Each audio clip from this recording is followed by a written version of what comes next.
Hi guys, Kirsten Sweetland here again, back for another vlog for Triathlon Canada magazine. And this month I'm going to be showing you my bicycle. It's currently got fenders on it. It looks like a training bike, but it's actually the bike that I raced on in Rio. And I thought I would take you through some of the specs. So I'm basically just going to run through what a typical bike on the ITU circuit would look like. So here we have my Devinci Leo. I ride Shimano Dura Ace electronic shifting and an SRM for a power meter.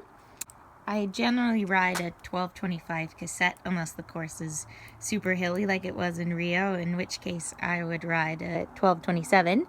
These are actually my training wheels. I ride Easton wheels, and these ones with the fender setup is really just for winter riding.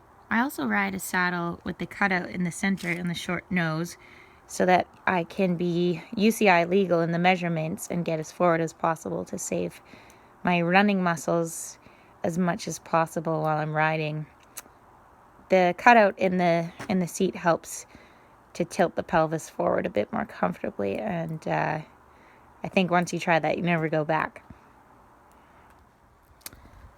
And although I use an SRM set of cranks, I actually prefer to use the Garmin 510 as my computer.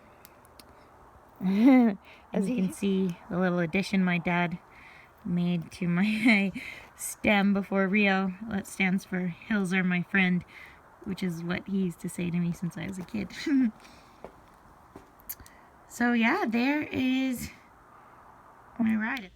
Because IT racing is so fast and furious and there's really no time for mistakes, you really have to make sure everything on your bike is functioning perfectly. For us on the national team, we've been really fortunate to have our mechanic, Dave Coleman, at pretty much every major event. And so that takes a lot of the stress out of it. I personally choose electronic shifting because I find it's the smoothest and the quickest. And I've always got Dave to make sure that it's functioning properly, and that's never been a problem for me. I also err on the side of the caution when it comes to race wheels. We do have limitations for how deep our dishes can be. I personally wouldn't really go any deeper than a Zip 303 or 404 kind of style.